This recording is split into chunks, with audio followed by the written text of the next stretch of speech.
Nah, sudah live sekarang. Ya, sambil nunggu pemirsa. Oke, sampai tak matikan dulu aja biar nggak ceklang-cekling. Oke, belum ada pemirsa.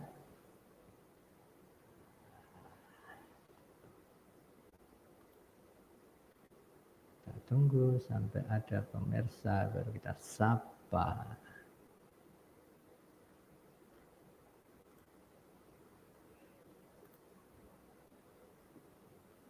Oke, assalamualaikum warahmatullahi wabarakatuh.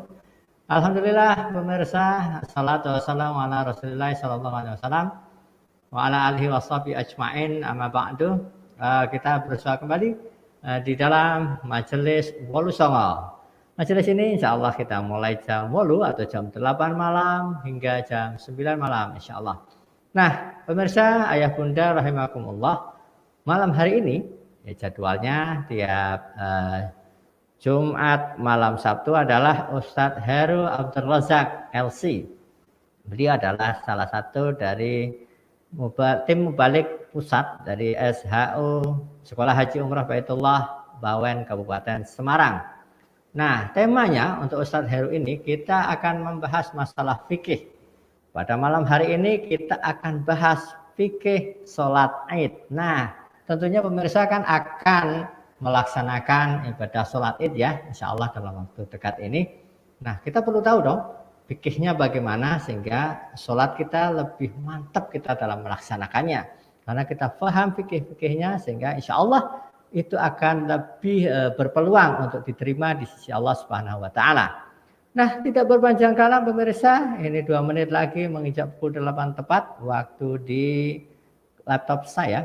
Nah, insya Allah Ustadz Heru sudah bersama kita di sini. Ya, kita akan menyapa dulu para pemirsa nih dari mana saja. Oke, ayah bunda yang sudah hadir bisa disebutkan dari kota mana saja. Ya, mohon izin untuk melihat chatnya, live chat. Ya, ahlan wa sahlan kepada ini ayah atau bunda nih? Ayah kayaknya ya. Yahya Arisku, ahlan wa sahlan.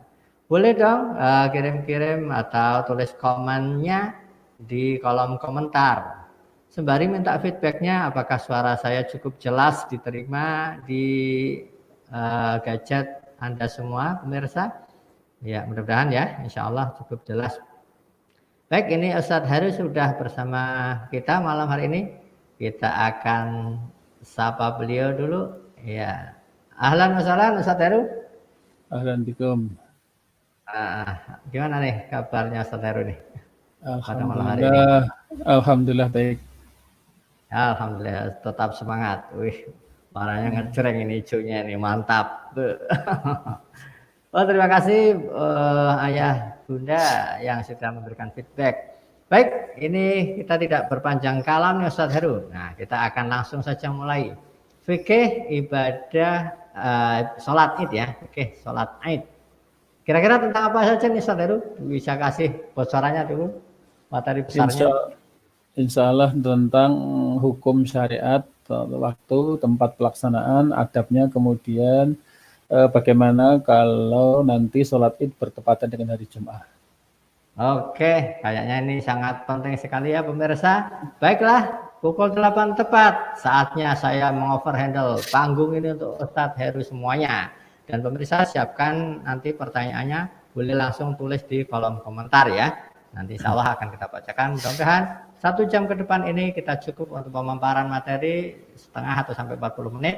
Nanti sisanya untuk tanya jawab. Begitu, tafadhol Ustadz Heru untuk memaparkan materinya. Bismillah, assalamualaikum warahmatullahi wabarakatuh. Bismillah, innalhamdulillah, nahmaduhu wa nasta'inuhu wa nastaghfiruh wa na'udhu billahi min syururi anfusina wa min sayyiati a'malina. May yahdihillahu fala mudhillalah wa may yudlil fala hadiyalah. Asyhadu an la ilaha illallah wahdahu la syarikalah wa anna Muhammadan abduhu wa rasuluh. Allahumma salli wa sallim wa barik ala nabiyyina wa uswatina wa qudwatina Muhammadin sallallahu alaihi wasallam wa ala alihi wa ashabihi wa azwajihi wa dzurriyyatihi wa man tabi'ahu bi ihsan yaumil Qala Allah Ta'ala fi kitabil karim, a'udzu billahi minasyaitonir rajim. Ya ayyuhalladzina amanu taqullaha haqqa tuqatih wa la tamutunna illa wa antum muslimun. Allahumma faqihna fi dinina wa 'allimna al-kitaba wal hikmah wa tahhir qulubana wa sahih ajsadana wa fassih alsinatana wa hassin furujana wa atina al-hukma wal hikmah rahmatan lil alamin. Rabbi shrah li sadri wa yassir li amri wa hlul 'uqdatam min lisani yafqahu qawli. Rabbi zidna ilma warzuqna fahma, amin ya rabbal alamin.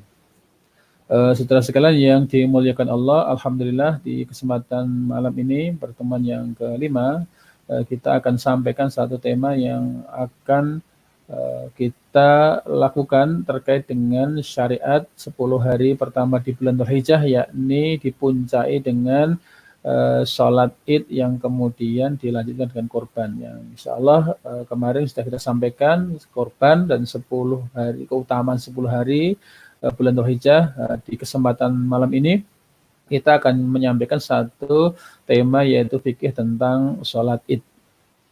Baiklah, kita mulai dimulai dari makna atau definisi sholat atau definisi Id. Id bermakna kullu yaumin fihi jam'un. Jadi Id itu adalah di mana setiap hari di mana orang berkumpul di dalamnya. Jadi kumpul-kumpul itu bisa dikatakan Id. Wal Id juga maknanya ma'ada alik, itu apa yang kembali kepadamu. Artinya ini sesuatu yang terjadi berulang dengan berkumpulnya orang secara bahasa. Kemudian secara istilah syar'i dikatakan Id adalah yaumul ihtifal bi dzikri sarah. Jadi ia adalah hari perayaan yang diisi dengan kegembiraan. Au i'adatul ihtifal bi dzikri sarah, atau berulangnya perayaan yang di situ juga diingatkan tentang adanya kegembiraan.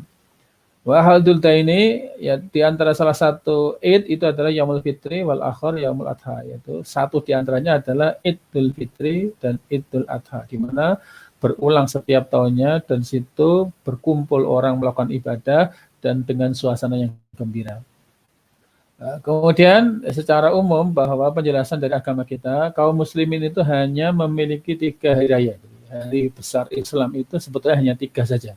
3 peringatan, yaitu Idul Fitri, Idul Adha, dan hari Jum'ah. Itu yang dikenal dalam syariat ini, sebagaimana dalam sebuah hadis ketika Rasulullah baru datang hijrah ke kota Madinah, beliau mendapati masyarakat setempat Madinah itu merayakan 2 hari dengan cara bermain-main. Kemudian beliau bertanya, ma hadzanil yauman? Ini 2 hari apa? Kalau mereka berkata, orang-orang Madinah, kunna nal'abu fihima fil jahiliyah. Ini 2 hari di mana sejak dulu zaman jahiliyah kita bermain-main atau bersenang-senang di hari itu. Kemudian Rasulullah kemudian menyatakan, innallaha qad abdalakum bihima khairan minhuma yaumul adha wa yaumul fitri. Sesungguhnya Allah telah menggantikan untukmu kedua hari ini dengan hari raya Idul Adha dan hari raya Idul Fitri. Sehingga ini yang diketahui bahwa hari perayaan dalam Islam itu hanya 3, Idul Fitri, Idul Adha, dan hari Jum'ah.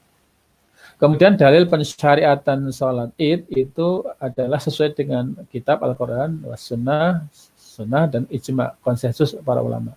Di antara dalil dari Al-Quran adalah surat Al-Kautsar ayat 2, fasolli li rabbika wanhar. Maka sholatlah karena Tuhanmu dan berkurbanlah. Sholat yang dimaksud ini para ahli tafsir menafsirkan ini adalah sholat Id, karena kaitannya dengan fasolli li rabbika, kemudian wanhar, dan berkorbanlah. Kemudian dalil sunnah bahwa ada ketetapan hadis secara mutawatir bahwa Nabi senantiasa melaksanakan sholat Id, baik Idul Fitri maupun Adha. Kemudian diterangkan di situ, syahidu sholat al-fitri ma'a Nabi, saya menyaksikan sholat Idul Fitri bersama Nabi dan Abu Bakar wa Utsman, dan mereka semua sholat sebelum khutbah. Ini penjelasan tentang sholat Idul Fitri. Kemudian nanti ada secara khusus Idul Adha. Kemudian secara hukum, sholat Id itu para ulama berbeda pendapat. Pendapat mereka terbagi menjadi 3 bagian. Yang pertama menyatakan bahwa sholat Id, baik Idul Fitri maupun Adha, itu ada yang mengatakan fardu ain, wajib bagi setiap individu yang sudah balik. Ini pendapat Abu Hanifah, Asy-Syafi'i, Imam Ahmad, Malik, dan serta dipilih Ibnu Taimiyah. Jadi mana ini pendapat yang dianut semua madhab. Dalil mereka adalah tadi firman Allah, fasalli lirabbika wanhar. Lagi-lagi ditinjau dari sihot atau redaksional kalimat perintah ini dipahami oleh pendapat ini adalah sebagai kewajiban. Sehingga dinyatakan bahwa ada yang berpendapat bahwa sholat itu hukumnya fardu ain. Maknanya harus dikerjakan, jika ditinggalkan berdosa karenanya. Juga didasarkan firman Allah diujungi dari surat Al-Baqarah 8185, wa yudzukabbirullah ala ma hadakum wa la'alakum tashkurun. Dan hendaklah kamu mengagungkan Allah atas petunjuknya dan yang diberikan kepadamu agar kalian bersyukur. Ini maknanya di antara yang mengagungkan itu adalah dengan syariat sholat id. Maknanya ada perintah takbir dalam sholat id juga merupakan perintah untuk sholat sekaligus. Kemudian juga karena Nabi selalu melaksanakan sholat id pada 2 hari raya, baik Idul Fitri maupun Adha. Kemudian adanya perintah Nabi kepada semua manusia untuk keluar sholat, bahkan para wanita dan gadis yang sedang dipingit, bahkan yang sedang haid pun diperintahkan untuk datang, walaupun orang-orang yang haid untuk menjauh dari musola. Bahkan wanita yang tidak mempunyai jilbab sekalipun agar dipinjami saudaranya. Artinya ketika Nabi memobilisasi yang luar biasa, berbeda dengan ketika sholat jamaah, fardu, sholat Jum'ah, Nabi tidak menganjurkan kaum wanita. Tapi untuk sholat id, semua diperintahkan untuk hadir. Bahkan wanita yang haid yang mestinya nggak ikut sholat pun juga hadir untuk juga ikut ramai merayakan di sana. Itu menunjukkan bahwa seakan ini menjadi kewajiban. Sholat id kemudian merupakan syiar Islam yang paling agung dan nyata. Sehingga di antara syiar-syiar itu wajib hukumnya dilakukan. Seperti juga sholat Jumat. Kemudian dikatakan pendapat ini bahwa sholat id hukumnya wajib karena sholat id itu bisa menggugurkan kewajiban sholat Jum'ah. Jika pada hari id itu bertepatan dengan hari Jum'ah. Sehingga sesungguhnya yang wajib tidak bisa digugurkan kecuali dengan sesuatu yang wajib pula. Sehingga ketika statusnya sama bisa menggugurkan. Ini yang dipahami oleh kelompok pendapat pertama yang menyatakan sholat id hukumnya fardu ain. Ini konsekuensinya, berarti kalau nggak ikut sholat itu berdosa ketika nggak ada uzur. Kemudian pendapatnya yang kedua itu menyatakan bahwa ia hukumnya fardu kifayah. Ini juga pendapat Imam Hambali dan ulama pengikut mazhab Syafi'i. Dalil mereka adalah karena sholat itu bukan fardu ain, mereka menyatakan begitu. Karena tidak disyariatkan mengumandangkan azan. Mereka meninjau dia tidak wajib karena tidak ada azan. Sehingga hukumnya tidak wajib sebagaimana sholat jenazah. Jika hukumnya wajib, maka diwajibkan pula melaksanakan khutbah dan adanya kewajiban mendengarkan khutbah dalam sholat id sebagaimana kewajiban mendengarkan khutbah ketika Jumat. Kemudian pendapat yang ketiga adalah pendapat yang menyatakan bahwa sholat id adalah sunnah mu'akkadah, bukan wajib. Ini juga pendapat Imam Malik, Asy-Syafi'i dan kebanyakan pengikut mereka. Dalil mereka adalah sabda Nabi terkait dengan orang-orang Badui, orang Arabi pernah bertanya kepada Rasulullah tentang kewajiban sholat. Beliau menjawab, khamsu shalawatin fil yaumi wal lailah, yaitu sholat wajib 5 waktu sehari semalam. Maka orang tadi berkata, hal alayya ghairuha, apakah ada yang lain selain 5 waktu itu? Nabi mengatakan, la, tidak. Illa antatawa, kecuali jika engkau mau mengerjakan yang sunnah. Artinya dari ini juga dipahami berarti yang wajib itu hanya sholat 5 waktu. Sedangkan di luar sholat 5 waktu hukumnya sunnah. Sehingga inilah yang kemudian dipahami oleh kelompok yang ketiga ini bahwa sholat itu hukumnya sunnah mu'akkadah. Juga dalil mereka adalah sholat itu adalah sholat yang mengandung rukuk dan sujud. Namun tidak disyariatkan untuk adzan. Maka ia tidak wajib. Seperti halnya dia hanya seperti sholat duha saja. Dari 3 pendapat itu kemudian tarjih bahwa pendapat yang kuat menurut sebagian ulama ini adalah pendapat yang pertama, wajib ain. Dalilnya apa? Ya tadi karena semua orang dimobilisasi dan dia bisa menggugurkan sholat Jum'ah. Adapun yang mengatakan sunnah mu'akkadah, maka ini pendapat yang dhaif atau lemah. Karena hadis orang Badui tadi yang menanyakan sholat tadi, itu Nabi hanya menyebut sholat 5 waktu, yang itu menguatkan kewajiban bahwa sholat 5 waktu adalah kewajiban yang permanen, terus menerus. Sedangkan sholat-sholat wajib yang lain dilakukan tidak permanen, jarang-jarang seperti sholat Id maupun sholat Jumat. Sehingga nggak tersebut situ. Lah adapun yang menyatakan fardu kifayah bahwa ini pendapatnya kurang tepat. Karena ini kemaslahatannya berlaku untuk semua umat, bahwa perayaan ini diinginkan oleh Rasulullah semua bisa hadir, bahkan orang-orang yang tidak punya kewajiban pun itu hadir, seperti orang yang sedang haid pun diperintahkan datang walaupun dia menjauh dari tempat sholat. Bahkan wanita dikerahkan untuk hadir, bahkan wanita-wanita yang dalam pingitan pun diminta untuk hadir, termasuk anak-anak. Nah, karena diperintahkannya wanita untuk menghadiri sholat Id, sementara tidak diperintahkan untuk menghadiri sholat Jumat, namun hanya dibolehkan saja, sehingga ini menyatakan bahwa yang paling kuat adalah pendapat wajib. Karena Nabi mengatakan, sholatukunna fi buyutikunna khairul lakum. Sholat kalian di rumah kalian, para wanita, itu lebih utama. Ini dalam hal sholat fardu 5 waktu. Tetapi untuk sholat Id, bahkan sebaliknya Nabi memerintahkan para wanita untuk hadir datang ke tempat pelaksanaan sholat Id. Sehingga di sini menunjukkan bahwa pendapat yang menyatakan sholat Id itu hukumnya sunnah muakkadah lebih kuat dibanding pendapat yang lainnya yang mengatakan fardu kifayah maupun sunnah muakkadah. Ini pendapatnya. Kemudian waktu pelaksanaan sholat Id dimulai setelah matahari meninggi. Setelah matahari terbit, yaitu setelah berlalunya waktu terlarang untuk sholat. Jadi ketika matahari sudah naik sepenggalah itu sampai waktu menjelang duhur. Ini pendapat jumhur ulama dari mazhab Maliki, Hanafi, dan Hambali. Adapun yang paling utama adalah melaksanakan sholat itu dibedakan. Kalau Idul Adha itu hendaknya di awal waktu, artinya lebih awal.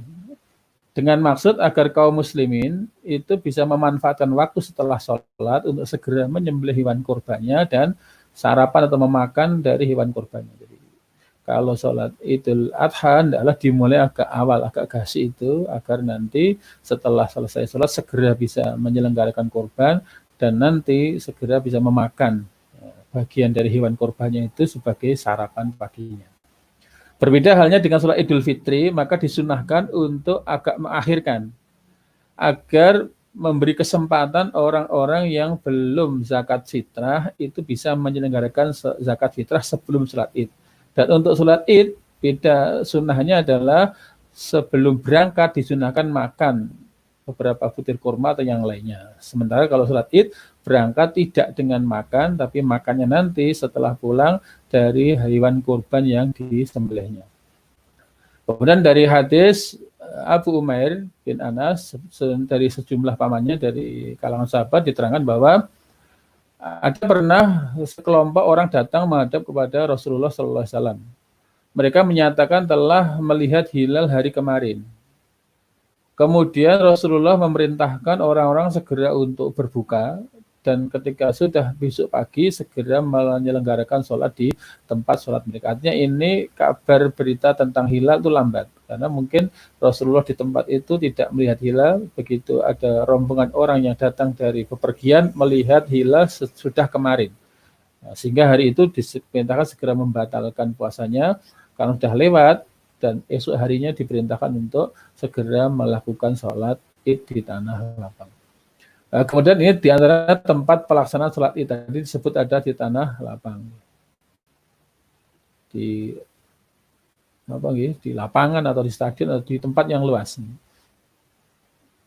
Walaupun mungkin ada yang di masjid, tapi disyariatkan di sini ada di musola karena adanya para wanita yang haid pun diminta datang ke sana. Ini ada riwayat dari Abu Sa'id Al-Khudri, dia berkata, "Kana Rasulullah sallallahu alaihi wasallam yakhruju yaumil fitri wal adha ila musalla." Bahwa Rasulullah sallallahu alaihi wasallam itu berangkat pada hari raya Idul Fitri dan Idul Adha ke musalla atau ke tanah lapang. Artinya ada tempat penyelenggaraan sholat Id secara khusus yaitu tanah lapang. Yang tentunya dipahami ia jauh lebih luas daripada masjid dan dia bisa menampung sebanyak mungkin orang yang hadir, yang dimobilisasi mulai dari wanita, anak-anak, bahkan orang yang haid pun bisa menghadiri di tanah lapang itu. Sehingga kalau di masjid tidak mungkin bisa hadir di tempat itu. Kemudian disunahkan bahwa sunnah yang telah berlaku untuk sholat itu di tanah lapang, baik itu berupa padang pasir, lapangan maupun tanah yang luas terbuka, tempat parkir atau mungkin jalan seandainya bisa ditutup itu. Sabda Nabi kita, beliau mengatakan, walaupun beliau menjelaskan sholatun fi masjidi hadza afdalu min alfi sholatin fi masiwa.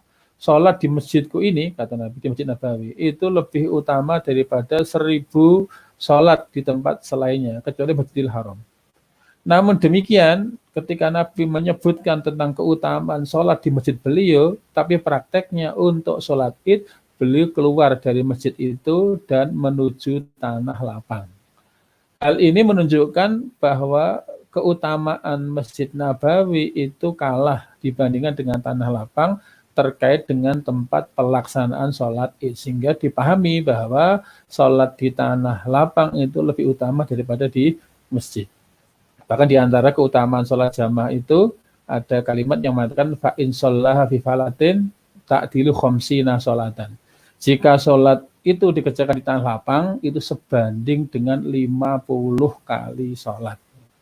Sehingga di sini pendapat yang kuat bahwa memang untuk pelaksanaan sholat id itu hendaklah di tanah lapang atau di tempat terbuka yang luas dengan harapan bisa menampung lebih banyak orang. Dan termasuk juga syiar. Nah, kecuali kalau ada uzur, halangan semisal hujan atau yang lainnya. Atau artinya sebagian orang yang tidak mampu untuk sholat di tanah lapang karena sakit atau lanjut usia, maka hal ini tidak mengapa kalau kemudian sholatnya diselenggarakan di masjid. Selagi tidak ada uzur dan memungkinkan ada tempat yang luas, maka afdolnya adalah di tanah lapang. Dan hendaknya dipahami bahwa asli tujuan dari disyariatkan sholat id adalah berkumpulnya umat Islam di satu tempat sehingga benar-benar kelihatan nampak syiarnya. Maka tidak dianjurkan adanya tempat yang saling berdekatan, misalnya di satu kampung ada banyak mushola masing-masing menyelenggarakan sholat sendiri atau di masjid masing-masing, sehingga tidak nampak syiar yang diharapkan dari diselenggarakannya sholat id seperti ini. Kemudian kalau di Mekah, lah itu beda halnya. Kenapa kalau di Mekah kok tetap di Masjidil Haram, tidak di tanah lapang? Nah, karena para ulama menjelaskan karena tidak ada tempat yang lebih utama manapun di dalam penyelenggaraan sholat melebihi Masjidil Haram. Sehingga kalau di Masjidil Haram itu yang paling utama adalah diselenggarakan di Masjidil Haram. Dan para imam pun senantiasa sejak zaman dahulu juga melakukannya di dalam Masjidil Haram. Beda halnya ketika zaman Rasulullah, ketika Rasulullah di Madinah, Rasulullah memimpin sholat id itu di tanah lapang. Kita nggak tahu kalau hari ini di Madinah diselenggarakan di Masjidil Haram. Mungkin dengan berbagai macam pertimbangan. Tapi hakikatnya sebagaimana yang dicontohkan Rasulullah ketika beliau di Madinah, dan ketika beliau juga menjelaskan keutamaan sholat di Masjid Nabawi pun beliau tetap menyelenggarakan sholat id-nya di tanah lapang. Kemudian di antara adab atau sunnah-sunnahnya ketika berangkat ke musalla tempat sholat id, di antaranya ada anjuran disunnahkan pertama adalah mandi sebelum berangkat. Sebagaimana mandi sunnah hari raya yang tata caranya seperti mandi besar. Diterangkan dari Nafi' radhiyallahu anhu, beliau berkata, An Abdullah bin Umar kana yaqtasiru yaumil fitri qabla ayaghdu ilal musalla. Bahwa Ibnu Umar mandi pada hari raya Idul Fitri sebelum berangkat ke tanah lapang. Juga dari hadis Ali bin Abu Thalib dan Ibnu Umar bahwa ketika ada seorang yang bertanya tentang kewajiban mandi, maka sahabat Ali mengatakan itu yang diperintahkan adalah mandi hari Jumat, mandi hari Arafah 9 Dzulhijjah bagi yang hendak wukuf ketika haji, mandi hari Nahar Idul Adha, dan mandi Idul Fitri. Artinya ada sunnah untuk mandi, terlebih ketika itu berkumpul banyak orang dan sangat layak dan patut ketika kemudian orang mandi dan berpakaian yang bagus. Yang kedua adalah berangkat sholat id ke musala dengan berhias atau memakai baju yang paling bagus.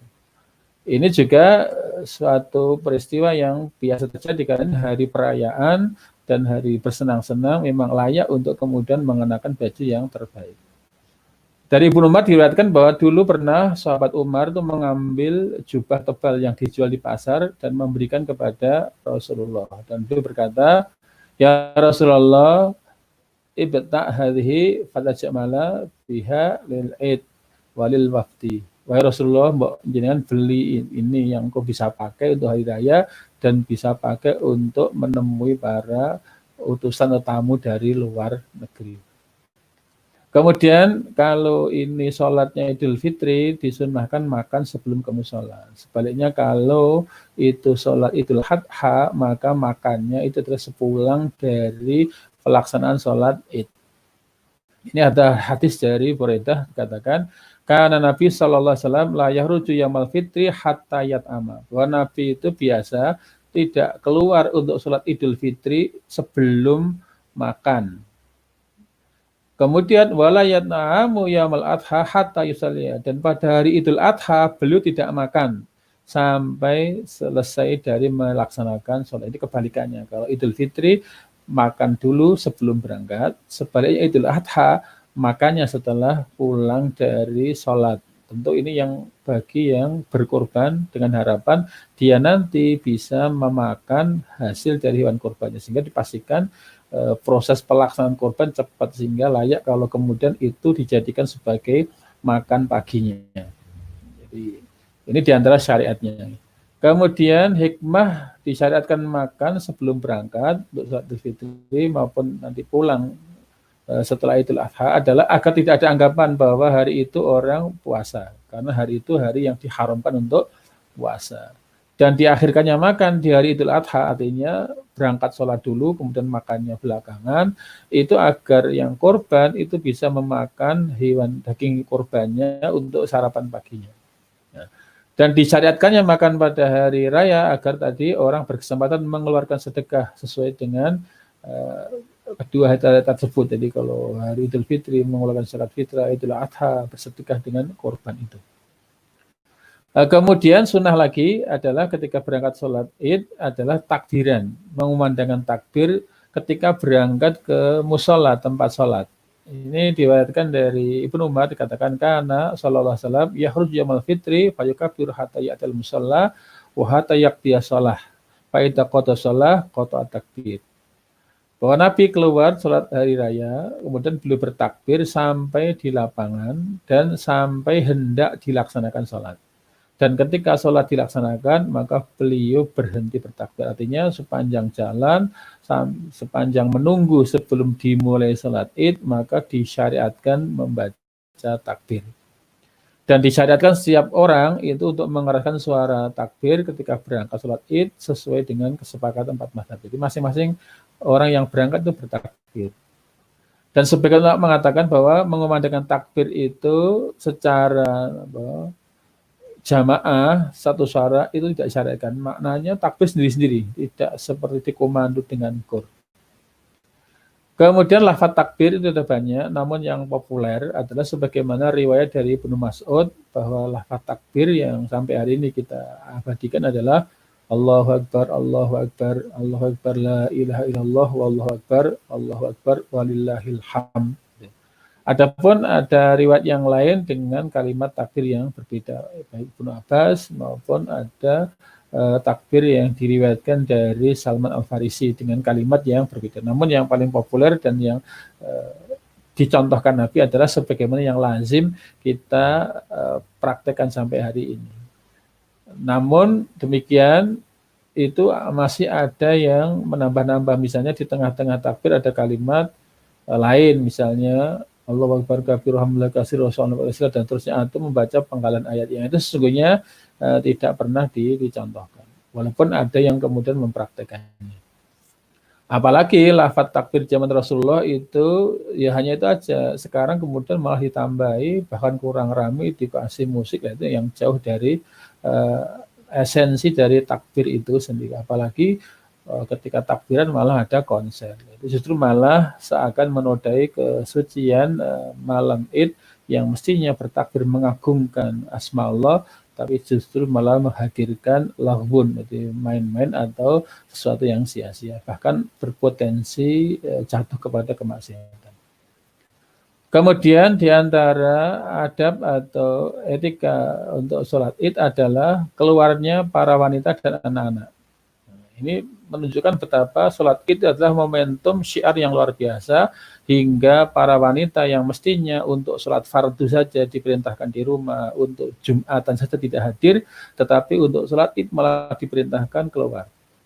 Bahwa dikatakan dari Ummu Atiyah radhiyallahu an, bahwa ia berkata, amarona Rasulullah sallallahu alaihi wasallam an-nakhrujahunna fil fitri, bahwa Rasulullah telah memerintahkan kami agar mengajak keluar kaum wanita dalam hari raya Idul Fitri, wal adha dan adha, wal awatik, dan bahkan para wanita yang sedang dipingit, wal khayat, dan orang-orang yang haid, wa dawatal khudr, dan orang yang sedang dalam pingitan, maksudnya yang dipingit tidak boleh keluar. Itu pun disuruh keluar. Namun demikian wa amal hayat falyata'zilna as-shalah. Sedangkan orang yang haid itu diminta untuk tidak masuk, tidak dekat ke mushola. Untuk apa mereka? Wa yashhad al-khair, agar mereka itu bisa menyaksikan kebaikan di hari itu, wa da'watal muslimin, dan melihat tentang ajaan semangat kebaikan dari kaum muslimin. Bahkan ada yang bertanya, qultu, umatnya mengatakan, ya Rasulullah, ihdana la yakunu laha jilbab. Wahai Rasulullah, ada di antara kita kaum wanita yang nggak punya jilbab, sehingga nggak bisa keluar. Ini gimana ini? Karena nggak bisa nutup aurat, sementara harus keluar. Rasul mengatakan, lital bisaha ukhtuha min jilbabiha. Hendaklah saudaranya yang punya itu meminjamkan jilbab untuknya. Artinya saking-sakingnya supaya semua berkesempatan hadir, yang nggak punya pakaian yang sempurna untuk nutup aurat pun dipinjami. Ini menunjukkan betapa syariat Idul Fitri, Idul Adha dan Idul Fitri, sholatnya itu adalah sesuatu yang benar-benar istimewa, sehingga semua dikerahkan, dimobilisasi untuk bisa menghadirinya. Kemudian disunahkan lagi ketika berangkat dan pulang hendaklah mengambil jalan yang berbeda. Ini supaya setiap tempat itu kelewatan syiar dengan berangkat dan bertakbir ketika itu. Dan ini yang dicontohkan Nabi kita. Karena Nabi SAW idza kana yaumul id khalafat tariq. Pada hari raya Nabi kita SAW berbeda jalan saat berangkat dan saat kepulangannya. Mungkin lewat RT berapa, nanti pulangnya lewat RT mana. Kemudian untuk menghadiri sholat id disunahkan untuk berjalan kaki. Ini dari Ibnu Umar dikatakan bahwa kana Rasulullah sallallahu alaihi wasallam yakhruju ilal id masyian wa yarji'u masyian. Bahwa Rasulullah ketika berangkat sholat id dengan berjalan kaki, demikian pula ketika pulang beliau juga jalan kaki.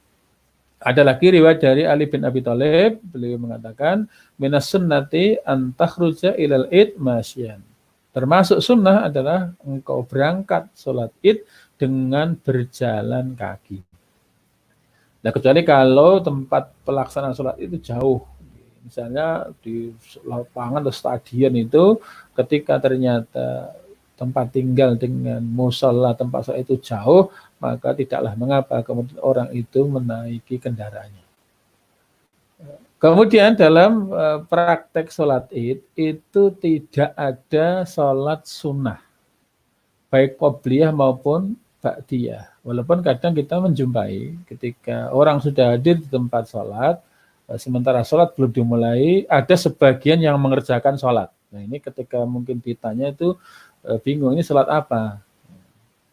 Ketika itu di tanah lapang, itu enggak ada mungkin tahiyatul mushola, tahiyatul lapangan juga tidak ada. Atau seandainya itu sholat duha, memang tidak disyariatkan karena hari itu yang ada adalah sholat id. Ya kecuali mungkin bisa dipahami kalau itu di masjid, mungkin ia memaksud adalah sholat tahiyatul masjid. Tapi pada prakteknya, secara asli, sholat itu sholat yang tersendiri. Tidak ada sholat pendahuluan atau qobliyah, maupun sholat ba'diyah. Apalagi yang memang jelas-jelas ketika itu diselenggarakan di tanah lapang, maka tidak perlu melakukan sholat sunnah apapun sebelum pelaksanaan sholat id atau sesudahnya.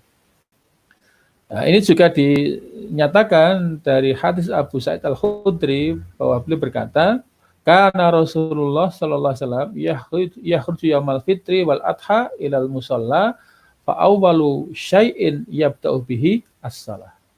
Nabi sallallahu alaihi wasallam berangkat pada hari raya Idul Fitri dan Idul Adha ke tanah lapang. Dan hal pertama yang beliau kerjakan adalah sholat. Artinya ketika beliau hadir di lapangan itu langsung memulai sholat Id.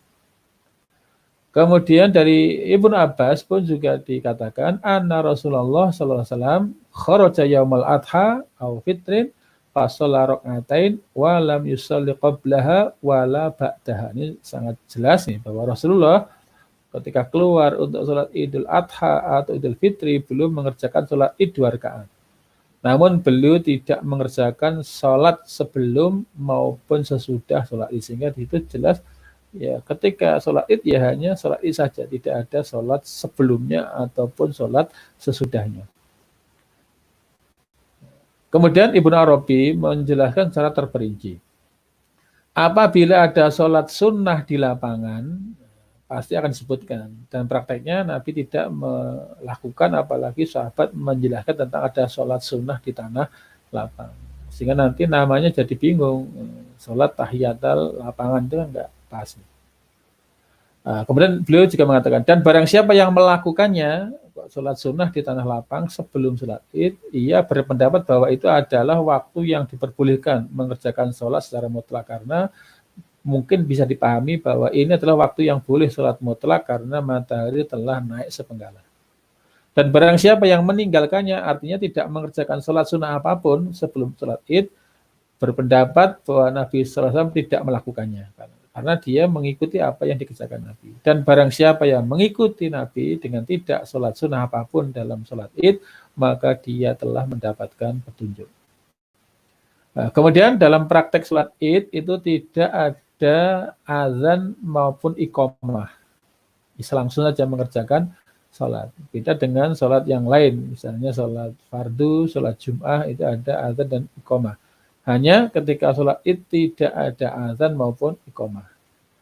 Kesaksian dari Jabir bin Samrah, dia mengatakan sholaitu ma'a Rasulillah sallallahu alaihi wasallam al-idaini ghaira marrah wala marratain fi ghairi adzan wal iqamah. Aku telah berulang kali, tidak satu atau dua kali, berkali-kali sholat bersama Rasulullah ketika Id, 2 hari raya Idul Fitri atau Adha, dan tanpa adanya azan dan iqamah. Ibnu Qayyim beliau pernah menyatakan tentang hal ini adalah bahwa Nabi begitu sampai di musala, di tempat penyelenggaraan sholat Id, langsung melaksanakan sholat tanpa didahului azan maupun iqamah ataupun ucapan as-sholatu jami'ah. Ini sesungguhnya tidak terjadi sebagaimana yang mungkin pernah dilakukan. Tapi kenyataan yang disaksikan oleh para sahabat yang kemudian diterangkan Ibnu Qayyim, ya langsung mulai aja. Karena nanti begitu imam datang ke tempat salat, kemudian berdiri bertakbir, itu sudah dipahami sebagai salat, sehingga tidak perlu ada aba-aba berupa iqamah atau kalimat as-sholatu jami'ah. Itulah yang menjadi perkataan Ibnu Qayyim. Kemudian tata cara sholat Id sudah kita maklumi, kita pahami bahwa sholat Id itu jumlah rakaatnya 2, sebagaimana yang dinyatakan hadis Ibnu Umar, sholatul safar rakaatan, sholatnya orang bepergian 2 rakaat, sholatul jum'ah rakaatan, sholat jum'ah 2 rakaat, wal fitru wal adha, sholat Idul Fitri dan Adha rakaatan 2 rakaat. Tamamun ghairu qasrin, itu sudah sempurna tanpa qasar. Berdasarkan apa? Ala lisani Muhammadin sallallahu alaihi wasallam, berdasarkan lisan atau perkataan dawuh Rasulullah sallallahu alaihi wasallam. Sehingga 2 rakaat jumlahnya. Kemudian pelaksanaannya sebagaimana yang kita ketahui, memulai rakaat pertama dengan pertama takbiratul ihram, ya, sebagaimana sudah bisa Allahu Akbar itu. Kemudian setelah itu disunahkan tadi membaca iftitah, kemudian setelah itu kemudian beberapa saat kemudian bertakbir 7 kali sebelum membaca Al-Fatihah. Jadi setelah takbir Allahu Akbar, membaca iftitah, kemudian membaca takbir sebanyak 7 kali sebelum membaca Al-Fatihah. Dan di sini, ini prakteknya yang kita lihat, itu takbirnya yang 7 kali itu sebagian ada yang mengangkat tangan. Sementara tidak ada satu hadis yang sahih bahwa Nabi itu mengangkat tangan ketika takbir dalam sholat Id. Allahu Akbar, Allahu Akbar. Jadi hanya sebatas takbirnya saja, tidak mengangkat tangan. Ini yang ada dalam banyak hadis yang menerangkan tentang praktek sholat Id. Sehingga takbir yang mengangkat tangan hanya ketika takbiratul ihram tadi di awal. Sehingga takbir-takbir setelahnya yang 7 kali itu tidak dengan mengangkat tangan. Kemudian di antara jeda antara takbir ke-1 sampai ke-7-nya itu sesungguhnya tidak ada bacaan khusus. Tidak ada zikir-zikir khusus yang pernah ada yang dibacakan oleh Rasulullah SAW. Hanya saja di antara takbir itu anjurannya adalah memperbanyak pujian dan pengagungan kepada Allah Subhanahu wa taala.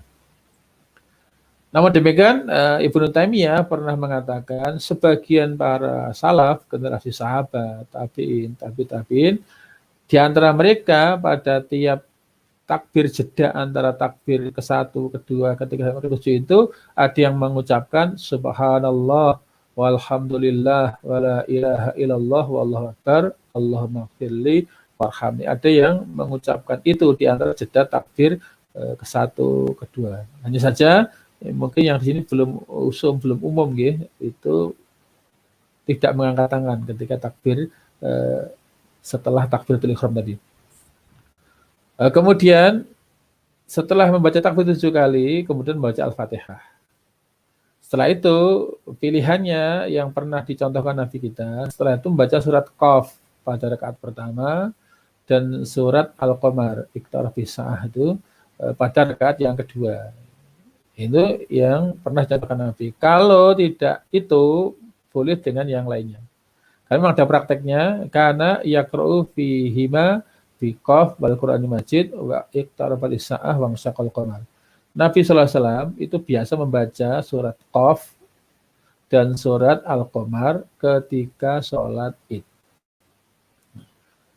Namun demikian ketika tidak terlalu panjang mungkin nggak hafal, boleh juga membaca surat lain yaitu surat Sabbihisma rabbikal a'la, surat Al-A'la di rakaat yang pertama setelah Al-Fatihah atau surat Al-Ghasyiyah di rakaat kedua setelah membaca Al-Fatihah.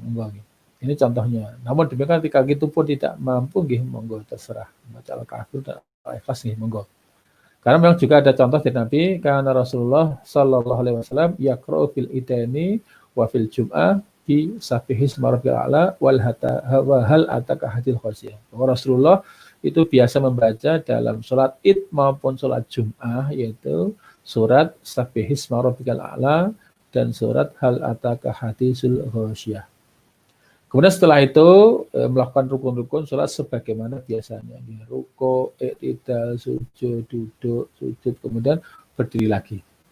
Ya, sebelum membaca Al-Fatihah kemudian bertakbir lagi untuk berdiri ke rakaat kedua, kemudian setelah berdiri tegak, kemudian bertakbir sebanyak 5 kali seperti yang tadi takbir yang pertama. Kalau takbir pertama 7 kali, di rakaat pertama 7 kali takbir, kemudian ini di rakaat yang kedua dengan membaca takbir 5 kali. Lagi-lagi aslinya tidak dengan mengangkat tangan, cukup mengumandangkan kalimat takbir dan boleh di antara jeda takbir ke-1, kedua dan seterusnya itu dengan baca tasbih tadi subhanallah, alhamdulillah, wala ilaha illallah, wallahu akbar, Allahumma gfirli warhamni dan seterusnya. Kemudian baca surat Al-Fatihah dan surat di rakaat yang kedua dan kemudian seterusnya sampai salam. Kemudian baru setelah selesai sholat melakukan khutbah. Hanya saja untuk khutbah Id itu berbeda dengan Jum'ah. Di antaranya untuk khutbah Id itu jamaah yang hadir tidak ada keharusan untuk mendengarkan khutbah. Berbeda dengan Jum'atan, bahwa khutbah Jum'ah, mendengarkan khutbah Jum'ah itu bagian dari sholat Jum'ah itu sendiri. Tapi untuk sholat Id itu diberikan pilihan bagi jamaah apakah dia akan tinggal untuk mendengarkan khutbahnya atau pulang segera meninggalkan lapangan atau tempat sholat itu pun boleh. Dari Ibnu Umar, dia mengatakan, karena Rasulullah Shallallahu Alaihi Wasallam, Abu Bakrin wa Umar radhiyallahu yusalluna al-idaini qabla khutbah. Prakteknya, bahwa Rasulullah, Abu Bakar, Umar, mereka semua sholat hari raya, 2 hari raya sebelum khutbah. Artinya sholat dulu, kemudian khutbah. Dan menurut sunnah bahwa imam berkhutbah itu hanya 1 kali. Berbeda dengan Jum'ah kan 2 kali dipisahkan dengan duduk, kemudian khutbah lagi. Tetapi dari sunnah yang ada itu khutbahnya itu hanya 1 kali. Sekali langsung selesai ditutup dengan doa. Adapun yang menyatakan khutbahnya 2 kali seperti Jumatan itu ketika diteliti hadisnya sangat dhaif. Ibnu Qayyim mengatakan dan tidak diketahui dalam satu hadis pun yang menyebutkan bahwa Nabi Shallallahu Alaihi Wasallam khutbah Id-nya dengan bacaan takbir. Jadi, sebagaimana praktek hari yang mungkin kita lakukan, bahwa ketika sholat Id khutbahnya akan ada perbedaan. Biasanya didahului dengan baca takbir 9 kali, Allahu Akbar, Allahu Akbar, Allahu Akbar, terusnya sebelum khutbah. Tetapi ketika kita menilai hadisnya yang pernah ada terkait dengan sholat Id, maka Nabi tidak memulainya dengan membaca takbir. Ya, sebagaimana membaca khutbah sebagaimana khutbah umumnya. Namun beliau sering mengucapkan takbirnya malah di tengah-tengah khutbahnya. Akan tetapi hal ini tidak menunjukkan bahwa beliau selalu memulai khutbah Id-nya dengan takbir.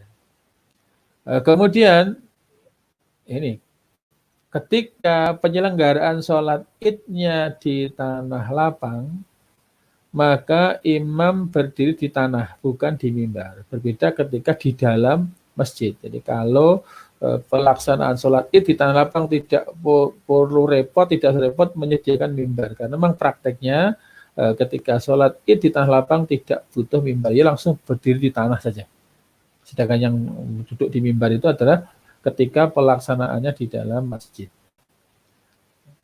Kemudian ketika khutbah itu jamaah boleh memilih apakah dia mengikuti khutbah Id atau tidak. Artinya bisa jadi begitu selesai sholat dia segera pulang karena ingin segera menyelenggarakan kurbannya, itu bisa saja.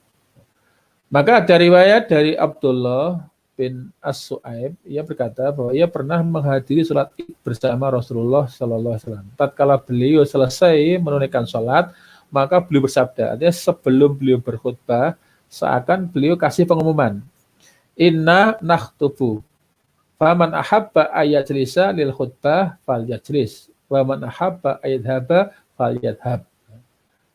Aku saat ini akan khutbah, kata beliau. Siapa yang mau tetap duduk dan mendengarkan khutbah, silahkan dia duduk. Dan siapa yang ingin pergi, silahkan ia pergi. Artinya itu diberikan kelonggaran. Boleh-boleh saja. Jadi artinya nggak harus semua dengarkan. Sehingga nanti jangan salah sangka imam tersinggung. Loh, ini gimana tahu ada khutbah malah pada pulang. Ya karena itu tidak ada kewajiban. Hanya saja memang idealnya duduk dan mendengarkan, karena bisa jadi ada nasihat penting, peringatan berharga dari materi yang disampaikan khotib dalam khutbahnya. Sehingga kalau ada yang tidur pun ya sebenarnya tidak usah tersinggung, karena itu masih mending dia masih ada di tempat itu. Seandainya pun dia pergi meninggalkan tempat sholat, selesai sholat tanpa ikut khutbah, itu pun juga tidak mengapa.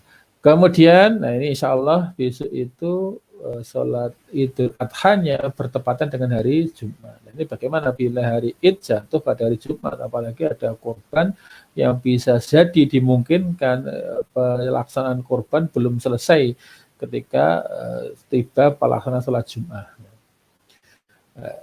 Di antara peristiwa yang mungkin sering kita jumpai adalah bagaimana bila hari Id itu jatuh pada hari Jumat. Maka bagi orang yang telah melaksanakan sholat Id, dia punya pilihan untuk menghadiri sholat Jumat atau tidak. Jadi bagi yang tadi sudah ikut sholat Id, maka Jumatannya itu sebagai pilihan. Apakah dia nanti akan Jumatan atau tidak. Secara umum begitu. Dalilnya adalah, pertama, ada riwayat dari Iyas bin Abi Ramlah As-Syami. Ia berkata, aku pernah menemani Muawiyah bin Abu Sufyan, dan ia bertanya kepada Zaid bin Arqam, asyahidta ma Rasulillah sallallahu alaihi wasallam idaini ijtama'a fil yaum, Beliau mengatakan, apakah engkau pernah menyaksikan bersama Rasulullah bertemu dengan dua Id, maknanya hari raya dan hari Jum'ah pada satu hari? Qala Zaid bin Arqam mengatakan, iya, pernah. Qala orang tadi berkata, "Fakai fasona." Lalu apa yang dilakukan ketika itu? Jadi ketika hari raya bertepatan hari Jumat. Qala Zaid bin Arqam mengatakan, "Shalal Id." Kemudian Rasulullah mengerjakan sholat Id, summa rakhasa fil Jum'ah. Kemudian Rasulullah memberi keringanan, memberi rukhsah dalam hal Jumatan. Jadi siapa tadi yang sudah sholat Id, maka orang itu diberi kelonggaran tentang sholat Jumat. Dengan sabda beliau, man sya'a ayusalliya fal yusalli. Barang siapa yang menghendaki sholat, hendaklah dia sholat. Artinya, bisa jadi ya, nanti ketika ternyata hari raya Idul Adha ini hari Jumat, sementara kemudian sebagian jamaah itu menyelenggarakan korban, mungkin korbannya banyak, hingga pas pelaksanaan sholat Jumat belum selesai, maka ini ada pilihan. Hanya saja orang ini tetap nanti sholat duhur. Bukan berarti dia nggak sholat duhur. Tetapi untuk Jumatannya, sebagaimana sabda Nabi kita, itu merupakan pilihan. Siapa yang menginginkan sholat, hendaklah mengerjakan sholat. Hanya saja, tetap imam nanti menyelenggarakan sholat.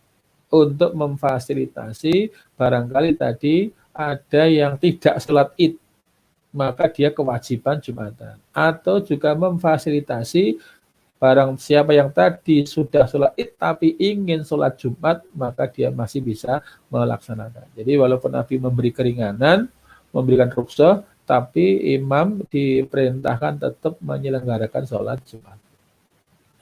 Juga dasarnya ada dalil dengan hadis yang diriwayatkan dari Abu Dawud dalam sunannya, dari Abu Hurairah, dari Rasulullah, bahwa beliau bersabda, qad ijtama'a fi yaumikum hadza idan.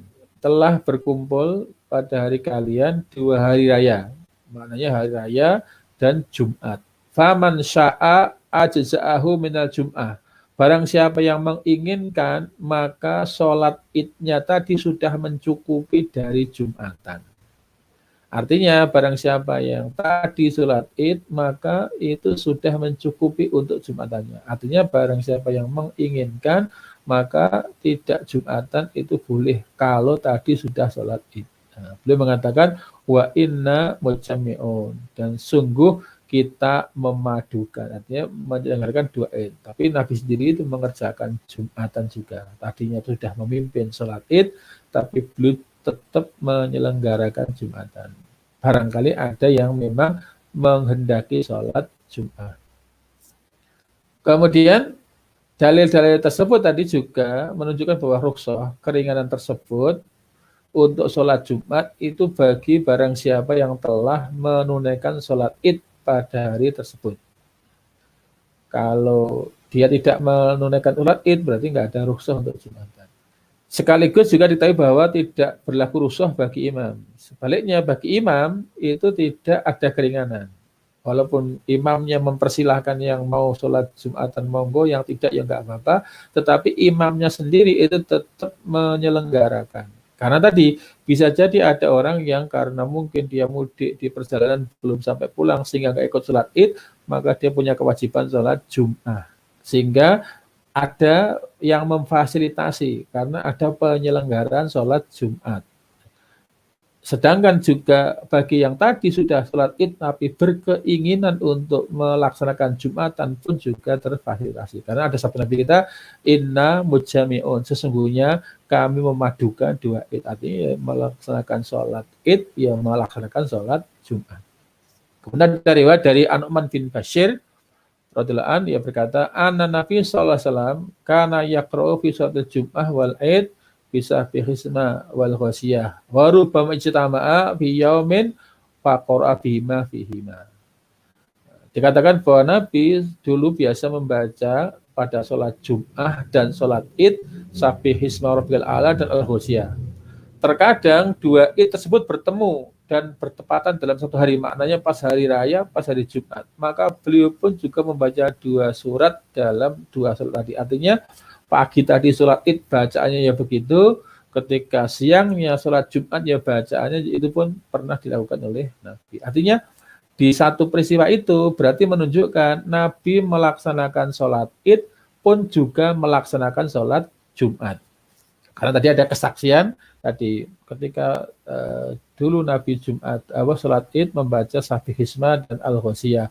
Ketika hari itu ternyata hari Jumat, Nabi pun juga membaca bacaan yang sama. Ini menunjukkan betapa bahwa walaupun Nabi memberi keringanan bagi yang sudah sholat Id untuk tidak Jumatan, tapi beliau sendiri menyelenggarakan Jumatan. Nah, barang siapa yang tadi tidak menghadiri sholat Jum'ah, yaitu bagi yang telah menunaikan sholat Id, bukan berarti dia nggak sholat, maka tetap atasnya untuk sholat duhur. Karena tidak Jumatan, maka dia tetap sholat duhur. Ini berdasarkan keumuman dalil-dalil yang menunjukkan kewajiban sholat duhur bagi yang tidak sholat Jumat. Sebetulnya konteks ini, rukhsah ini secara jelasnya adalah bagi orang yang tempatnya itu di kampung atau di pedalaman jauh dari tempat penyelenggaraan sholat Jumat atau musola. Sehingga ketika mereka tadi pagi sudah datang ke musola untuk sholat Id, maka dia diberi keringanan untuk tidak balik lagi ke tempat tersebut untuk sholat Jumat. Namun demikian di dalam hadis tadi juga ada indikasi bahwa orang setempat pun itu juga diberikan pilihan. Bagi yang tadi sudah sholat Id maka tidak ada kewajiban sholat Jum'ah. Namun demikian dia sholat duhur. Seandainya pun dia ingin Jumatan itu boleh dan itu pun difasilitasi oleh imam. Barangkali itu yang mungkin bisa kita sampaikan. Semoga ada kemanfaatan dan semoga di hari Id yang jatuh hari Jumat nanti akan berlipat ganda nilai keutamaan yang bisa kita raih dan insya Allah semoga kita pun juga bisa merayakan dengan tanpa ada kendala, tanpa ada hambatan karena ada batasan yang masih berlaku, namun secara hikmahnya semoga kita tetap mendapatkan kebaikan di hari yang istimewa di 10 hari pertama bulan Dzulhijjah yang dipuncai dengan tanggal 10-nya.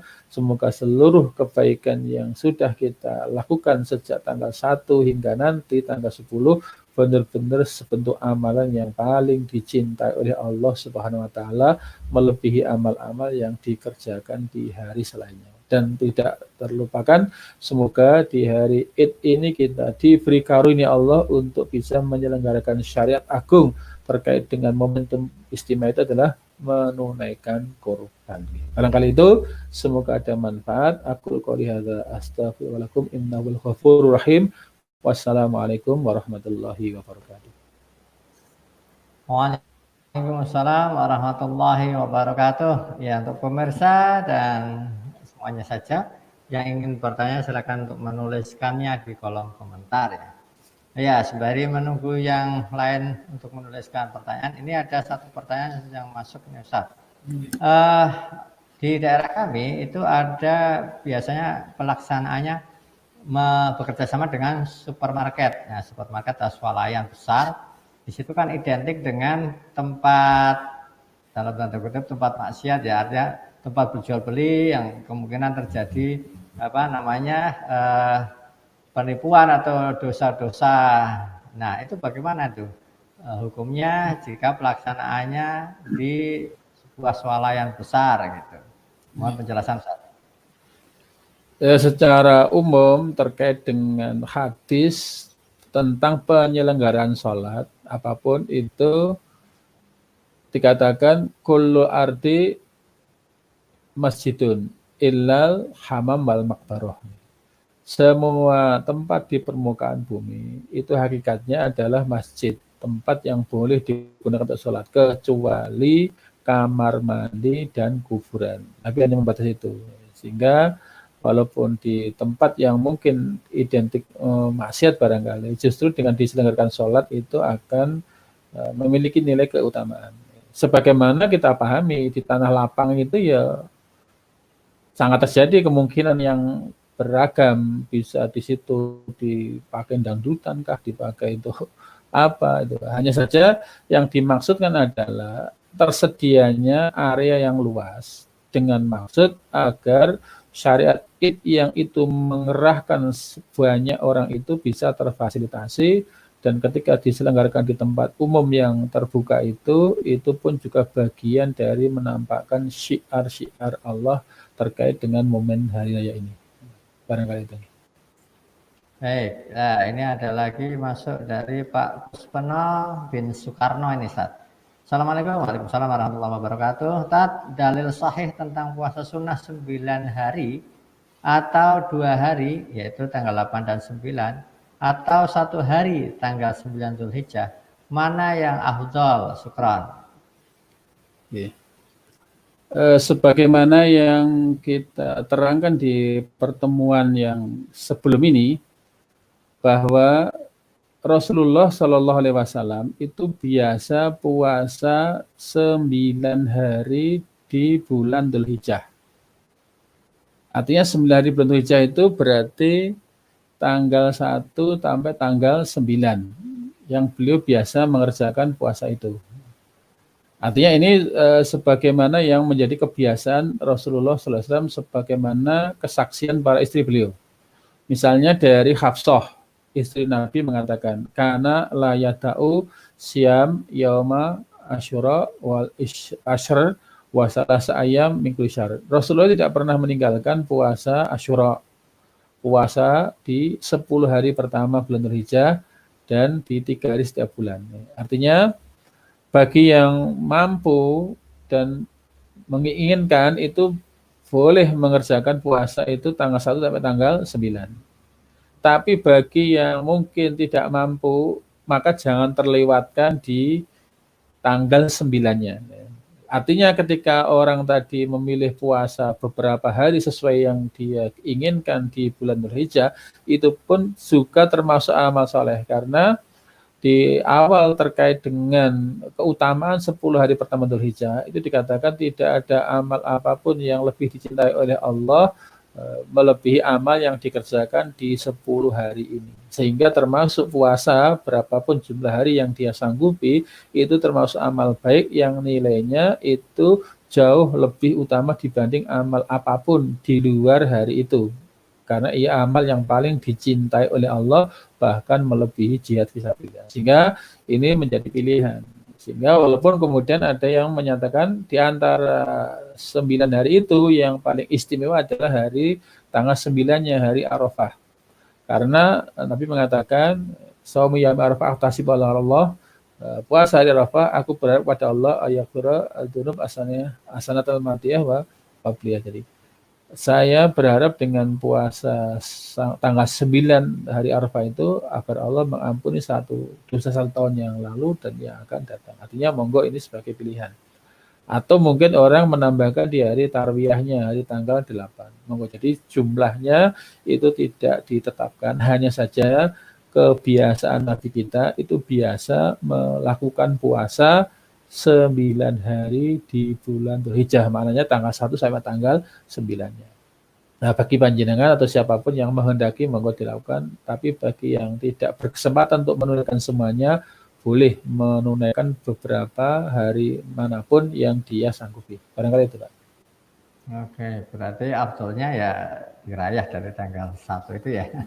Yes, kalau bisa. Kalau bisa dan berkesempatan. Jadi meleset-melesetnya yuk 1 hari tanggal 9 itu. Baik. Ada lagi nih Ustaz, terkait dengan pelaksanaan sholat Id dengan protokol COVID-19, ya artinya dengan berjarak nih. Nah itu gimana Ustaz? Sah tidaknya nih sholat dengan renggang-renggang begitu, sementara kan anjuran Rasulullah adalah merapatkan shaf. Bila ada hadis kalau nggak salah, bila shafnya itu renggang, ada setan masuk dalam celah-celah shaf itu. Monggo Ustaz. Seperti yang beberapa waktu kita juga sampaikan bahwa di antara syariat sholat, sunnahnya sholat adalah merapatkan barisan dan meluruskan shaf. Ini kalau dalam kondisi normal. Artinya ketika dalam kondisi tertentu yang kemudian itu berdampak bahaya sehingga kemudian jarak itu harus dijaga, itu pun tidak menghalangi keabsahan sholat. Karena merapatkan shaf itu pun tidak menjadi rukun, hanya itu kondisi normal. Misalnya dikatakan sawu sufufakum fa in atas kata sufi min tamami shalah atau min iqamati shalah. Luruskan, rapatkan barisan kalian karena sesungguhnya lurus dan rapatnya barisan itu sebagai kesempurnaan sholat. Itu dalam kondisi normal. Artinya dalam kondisi yang tidak normal itu bisa saja dianalogikan, dikiaskan seperti sholat khauf, sholat dalam keadaan perang atau sholat dalam keadaan terjadi bencana. Sehingga ada beberapa bagian dari sholat yang itu ditiadakan namun tidak sampai mengurangi keistimewaannya. Sehingga ini lagi-lagi tidak menjadi penghalang karena hal ini sudah dimaklumi dan kemudian sudah menjadi sepakatan para ulama dan ini pun juga dipraktekkan di berbagai tempat termasuk yang kita lihat sendiri itu di Masjidil Haram yang tentu kita pahami ketika melakukan bagian apapun dari ibadah tentu telah dalam pembahasan, telah dalam pendiskusian sehingga apa yang dikerjakan itu pun sudah melalui pertimbangan atau tinjauan syariah. Monggo. Baik, pemirsa, barangkali masih ada lagi yang ingin ditanyakan, silakan tulis di kolom komentar. Ya. Namun jika tidak, ini kebetulan waktunya juga sudah jam 9 lewat 2 menit, jadi memang sudah saatnya untuk disudahi ya. Oke, sepertinya sudah tidak ada lagi pertanyaan. Ketika saya cek di chat, ya sudah tidak ada lagi. Dan terima kasih atas perhatian dan kehadiran pemirsa semuanya yang Bunda dan beberapa ini santri ini sepertinya ya Mas Andika, Masya Allah luar biasa. Terima kasih sekali lagi. Semoga ilmu yang disampaikan Ustadz Heru Abdul Razak LC pada malam hari ini bermanfaat untuk kita semuanya, utamanya kita dalam waktu dekat ini akan melaksanakan ibadah sholat Idul Adha. Nah, Majelis Walau Sama insya Allah akan menjumpai Anda di Ahad malam Senin insya Allah bersama Ustadz Anwar Jufri. Namun, oh ya saya perlu menyampaikan permintaan maaf karena pada Ahad malam Senin kemarin beliau Ustadz Anwar Jufri sakit sehingga tidak bisa mengisi sehingga kajian yang saya janjikan akhirnya tidak bisa terlaksana. Mohon maaf untuk ini. Dan sekali lagi untuk Ustadz Heru Abdul Razak LC terima kasih atas waktunya, atas ilmunya dan semuanya ya. Jazakumullah khairan katsiran. Dan insya Allah kita akan bersua kembali untuk materi fikih bersama Ustadz Heru Jumat malam Sabtu pekan depan insya Allah. Berarti kalau Jumat yang akan datang sudah Idul Adha, bagaimana Ustadz? Masih tetap akan berjalankah atau bagaimana? Insya Allah nanti kita carikan tema yang relevan dengan momentum itu. Oke, baik. Insya Allah akan tetap berjalan ya pemirsa, karena siangnya sudah nyate gitu ya. Insya Allah tambah semangat. Tambah semangat, baik. Baik, untuk kajian pada malam hari ini kita cukupkan sampai di sini. Mari kita akhiri dengan bacaan hamdalah dan doa kafaratul majelis. Alhamdulillahirabbil alamin, subhanakallahumma wa bihamdika asyhadu an la ilaha illa anta astaghfiruka wa atubu ilaik. Saya mohon maaf. Assalamualaikum warahmatullahi wabarakatuh. Waalaikumsalam warahmatullahi wabarakatuh.